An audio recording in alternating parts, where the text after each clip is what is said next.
Assalamualaikum warahmatullahi wabarakatuh. Anak-anak, bagaimana kabarnya? Semoga semuanya sehat walafiat dan selalu dalam lindungan Allah. Amin Allahumma amin. Alhamdulillah, untuk pertemuan kali ini kita memasuki pertemuan yang ketujuh. Tapi sebelum kita mulai, mari kita budayakan ya untuk berdoa terlebih dahulu. Liridaillahi ta'ala wa li syafaati Rasulillah Muhammadin sallallahu alaihi wasallam wa ala alihi wa azwajihi wa dzurriyyatihi wa ahli baiti wa barik wa sallim ajmain. Summa ila hadrati jami'i masyayikhina wa ila hadrati jami'i muallimina wa nakhusu khususan muallifi hadzal kitab syaulillahi lahumul fatihah. Anak-anak, untuk pertemuan ini kita akan membahas faslun wasiwaku ya, siwakan. Anak-anak, kita bahas atau kita maknani dulu, kemudian nanti membahas dari sisi amsilatinya ya, jadi teorinya bisa langsung dipraktekkan, baru nanti yang ketiga kita membahas tentang maksud daripada bab ini atau fasal ini.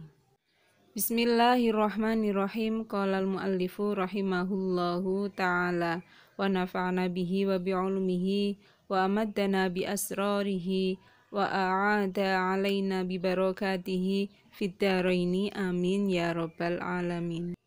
Faslun utawi iki iku fasal suwiji. Wasiwaku utawi siwakan mustahabun iku disunatake fi kulli halin ing dalem saben-saben keadaan illa ba'da zawali kejaba ing dalem sakwuse lingsire srengenge liso imi keduwe wong kang puasa wa hale utawi siwakan fi salasati mawadi'ah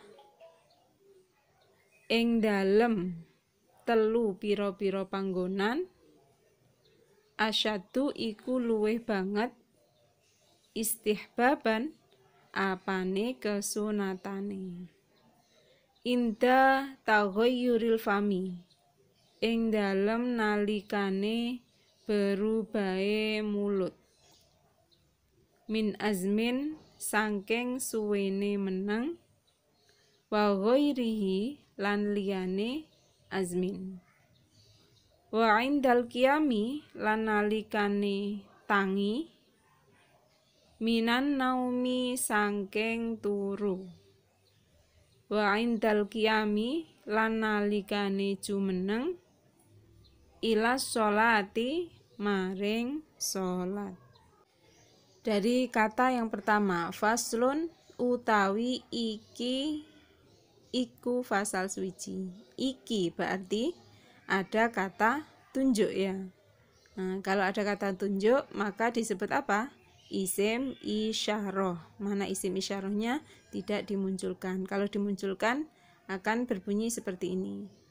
Hadza faslun. Hadza utawi iki. Faslun iku fasal suwiji ya, masih ingat isim isyarah itu hukumnya mabni, dasarnya kasyabahil wad'i fismai jitana wal ma'nawi fima tawafihuna dhamir mabni serupa huruf jumlahe syarat isyarah podo nyimpen maknane. Di isim isyarah ya ada pasangannya mesti seperti huruf jar maka pasangannya majrur. Kalau isim isyarah maka pasangannya adalah musyar ilaih. Ini termasuk musyar ilaih yang tidak dimunculkan. Sekarang kita beralih ke jilid 2 ya. Pada lafadz faslun ya, maka teori utamanya yaitu membedakan setiap kata antara A isim, B fiil, C huruf ya. Dari lafadz faslun ini berarti masuk kategori yang apa? Isim kah, fiil kah, atau huruf? Masuk kategori isim ya. Kenapa? Coba ditengok kembali. Ciri-ciri isim apa saja? Ciri-ciri isim yang pertama yaitu bererob jer. Apakah bererob jer? Faslun? Bukan ya, karena lun akhirnya dibaca domaten. Kemudian yang kedua yaitu berupa tanwin. Benarkah ada tanwin? Benar, berarti masuk kategori ciri yang kedua. Sudah sahkah dia menjadi isim?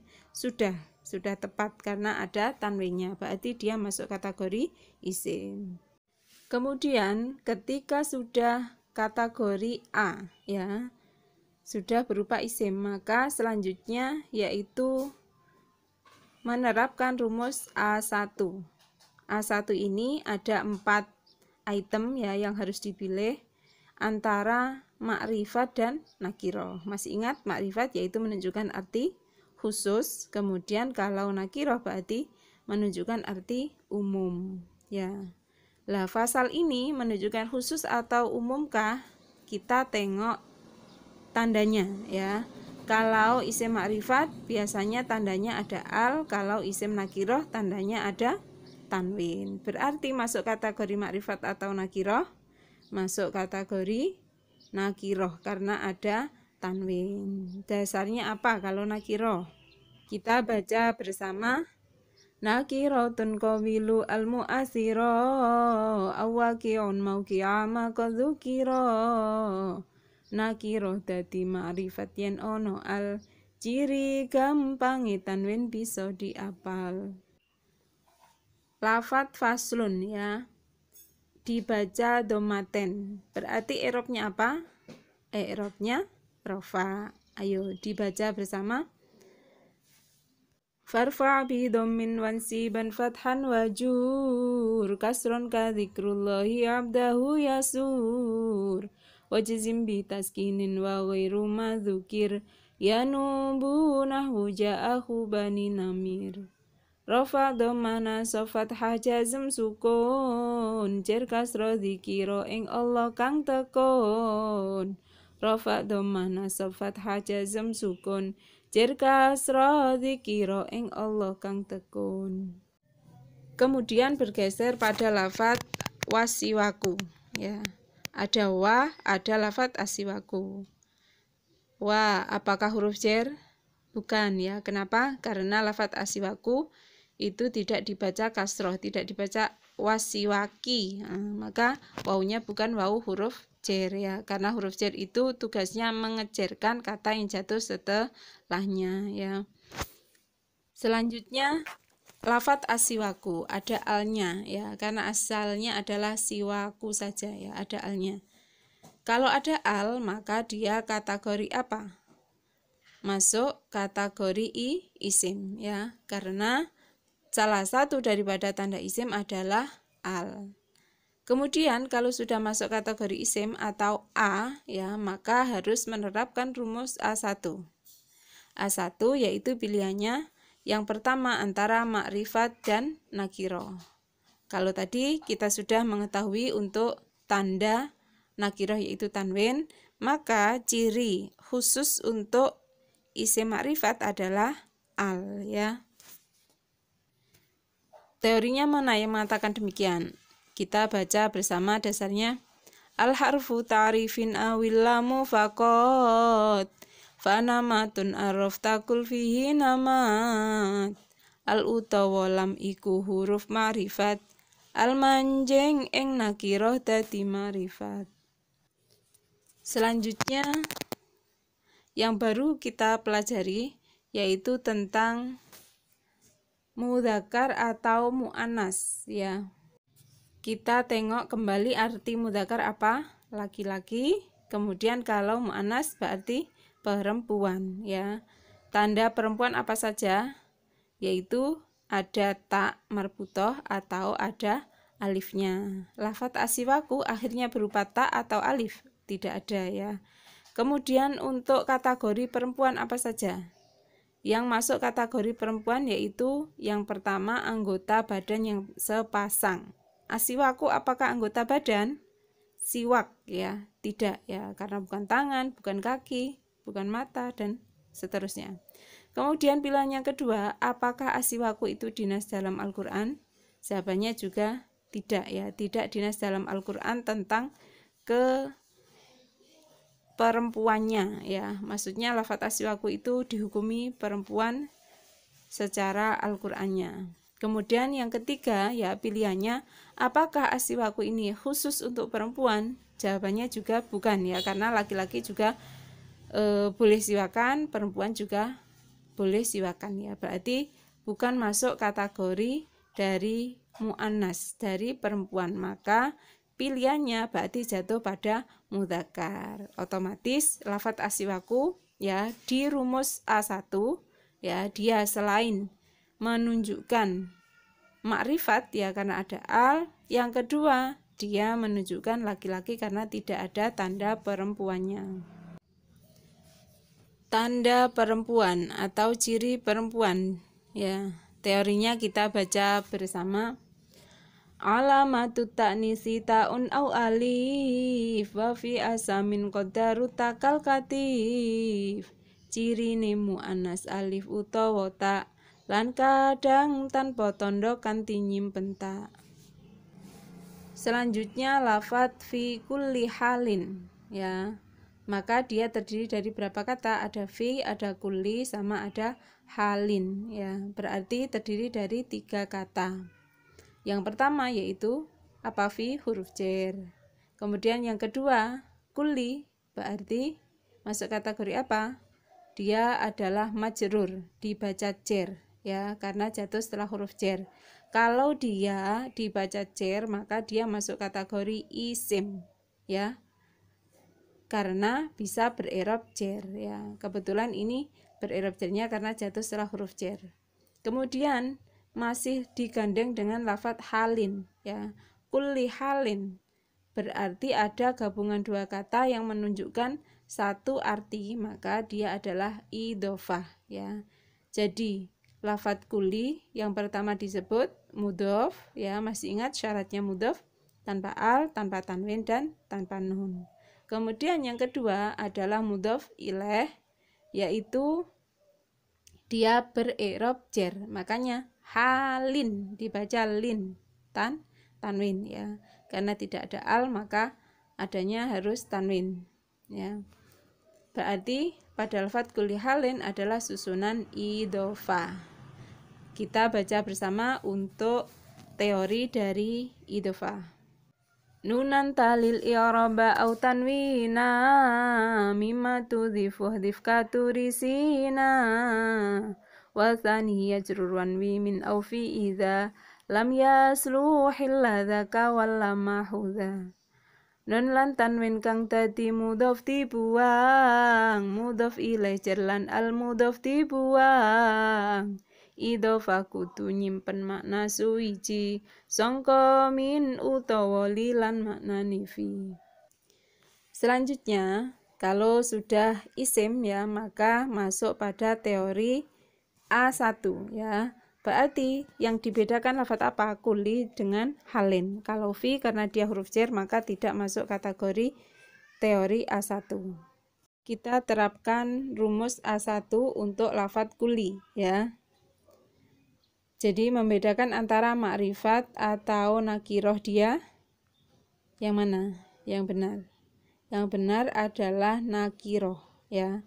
Karena kita tidak temukan al. Kemudian karena lafadz kulli itu dimudhofkan pada kata selanjutnya yaitu lafadz halin, sedangkan lafadz halin ini ada tanwinnya ya, maka dia bukan masuk kategori makrifat ya, tapi masuk kategori nakiroh karena ada tanwin. Berarti kalau kata itu dimudhofkan maka kita melihat mudhof ilaihnya ya. Kalau mudhof ilaihnya makrifat maka mudhofnya juga dihukumi makrifat. Dan bila mudhof ilaihnya itu nakiroh maka kata yang dimudhofkan itu juga hukumnya adalah nakiroh ya. Selanjutnya ditengok dari laki-laki dan perempuannya ya, atau mudzakkar muannasnya. Yang tepat untuk kuli apa? Mudzakkar kah atau muannas? Kita coba lihat ciri muannasnya dulu ya, karena kebetulan untuk mudzakkar tidak ada spesifikasinya. Kalau untuk muannas ya tadi cirinya berakhiran ta atau alif. Lafadz kuli ada enggak? Kita tidak temukan kan untuk lafadz kuli. Kemudian coba kita tengok dari kata-kata yang masuk kategori perempuan atau yang dihukumi perempuan apa saja, yaitu anggota badan yang sepasang. Lafadz kuli masuk? Bukan ya. Kemudian yang kedua, dia khusus untuk perempuan. Lafadz kuli bagaimana? Bisa untuk perempuan dan laki-laki. Dan yang ketiga adalah dinas dalam Al-Quran. Karena bukan ketiganya, maka lafadz kuli berarti kategori mudzakkar ya. Kemudian bergeser pada lafadz halin, juga sama ya. Karena ada tanwin maka dia adalah kategori isim, berarti a ya. Kalau sudah masuk kategori a maka harus menerapkan A1 ya. A1 yaitu membedakan antara makrifat dan nakiro. Dia ada tanwin halin ya, sudah jelas berarti masuk kategori nakiro dengan tanda tanwin ya. Kemudian pilihan yang kedua yaitu membedakan antara laki-laki dan perempuan atau mudzakkar muannas ya. Ini bertepatan dengan amsilati hari ini ya, berarti nyambung. Sebelumnya sudah kita jelaskan di lafadz kuliah untuk membedakan laki-laki dan perempuan. Kalau ciri perempuan ya berakhiran ta atau alif. Lafadz halin ada? Tidak ada. Kemudian selain itu ya ada kata-kata yang dihukumi laki-laki dan perempuan. Lafadz halin masuk kategori enggak. Coba dihukumi perempuan yaitu karena anggota badannya sepasang, juga bukan. Karena untuk khusus untuk perempuan juga bukan ya, karena dinas dalam Al-Quran ya. Maka bukan ketiganya, berarti adalah isim yang menunjukkan laki-laki atau kategori laki-laki. Dan seperti yang saya contohkan ya, nah ini bisa diterapkan pada lafadz illa ba'da zawali lisoimi wahuwa fi salasati mawadi'a, dan selanjutnya sampai akhir dari pasal ini ya. Nanti coba anak-anak dipraktekkan dari sisi amsilatinya, apa yang sudah didapatkan ya bisa langsung dipraktekkan. Keadaan sangat dianjurkan bersiwakan ini ada 3 ya, yaitu ketika bau mulut sudah berubah ya, baik karena itu berdiam yang lama ya, atau karena habis makan makanan yang menimbulkan bau ataupun yang lainnya ya. Pada intinya bau mulutnya sudah tidak sedap lah, ini sangat dianjurkan untuk bersiwakan. Kemudian yang kedua yaitu bangun tidur ya, ini juga dianjurkan untuk siwakan. Makanya kalau bangun tidur jangan ngobrol ya, nanti baunya kotak-kotak, biasanya anak pondok bilangnya seperti itu ya. Terus yang ketiga yaitu ketika hendak melakukan sholat. Subhanallah ya anak-anak, jadi bab bersiwakan ya ini saja diatur dalam agama kita ya. Itu menandakan bahwasanya Islam ini benar-benar rahmat bagi alam semesta.